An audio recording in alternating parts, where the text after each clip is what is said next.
I feel like I have no meaningful end goal that I'm working toward. The thing is though, like when I feel that, I often do have a meaningful end goal that I'm working toward. And over time, I've sort of realized that I think purpose is a confusing concept or feeling for many of us. I think I've come to a realization that purpose isn't necessarily an end goal. It's a way of life.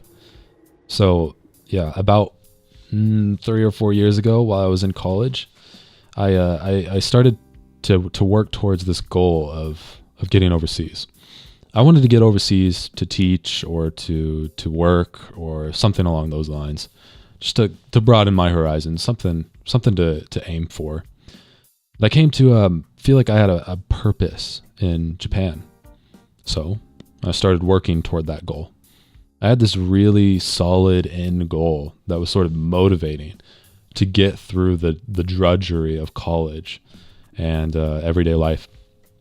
Looking back though, I mean, yeah, I was excited about Japan, but I went through these really tough periods of just feeling like I had lost my way, like I was aimless, sort of that feeling of purposelessness. I felt lonely in that, which I think is so often the companion of that feeling of pointlessness.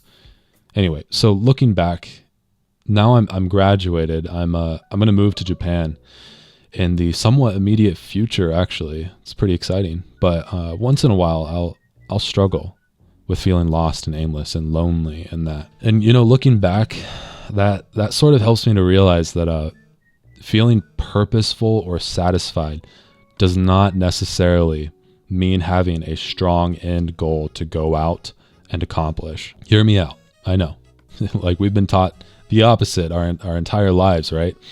It's been ingrained to us in our culture, but I believe having purpose, or less importantly, having the feeling of purpose.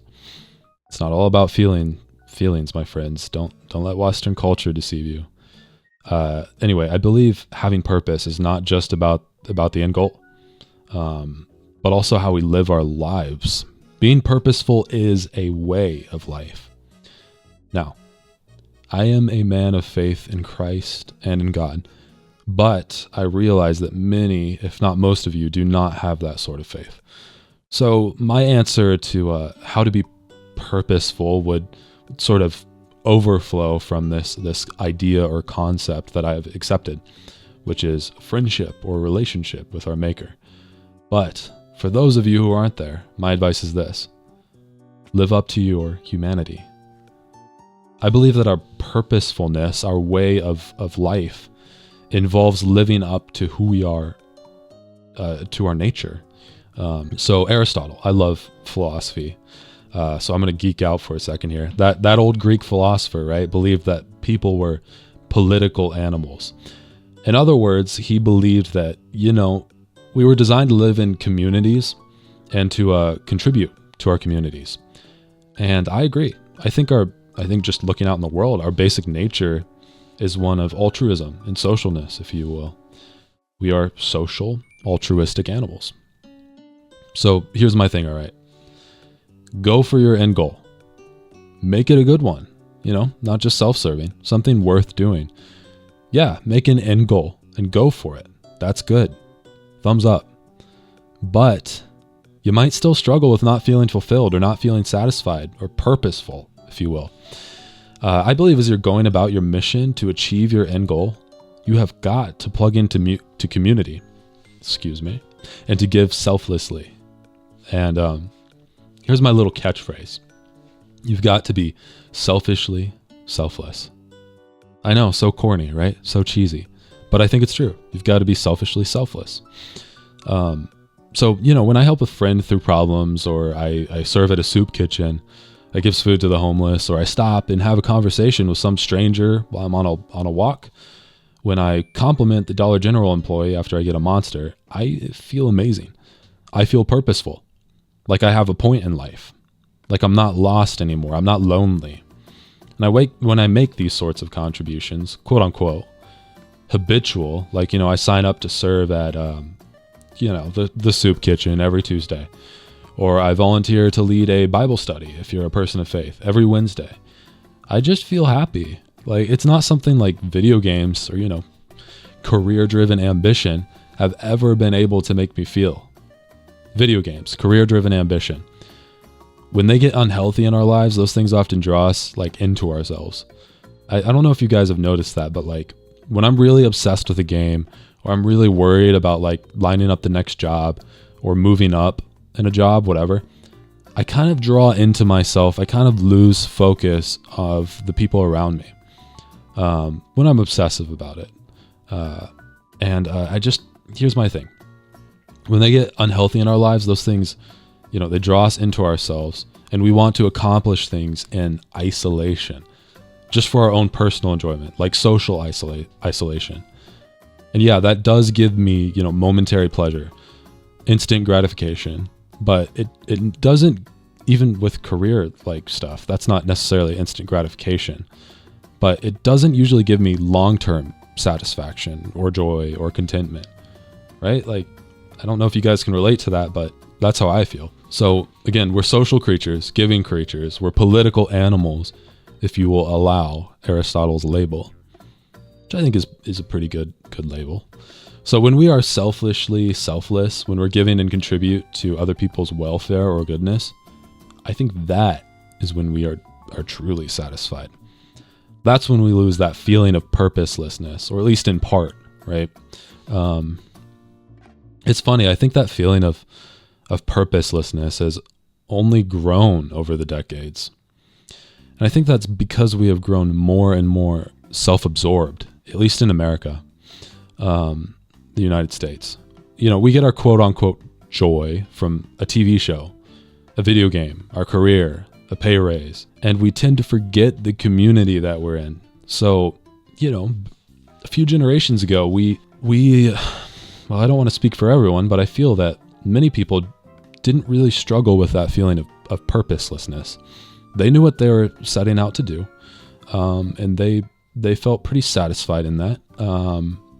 Again, I'm really generalizing here, so forgive me for the abstractions here. But it's like the families were so tied together and communities that it was actually really hard to escape from your community unless you're getting ostracized or something. But now we have cars, and we're so like we go home and we just bury ourselves in our rooms, many of us, and we feel lonely, right? That's the story of the introvert. Even extroverts sometimes have trouble finding people to hang out with, having community to be a part of. And I think the answer is indeed entrenching in community. And I think that part of entrenching in community is giving. But anyway, now that I've earned my degree in yapology, so yeah, I'm not saying we should all become farmers and join some hillbilly grassroots community. But hear me out.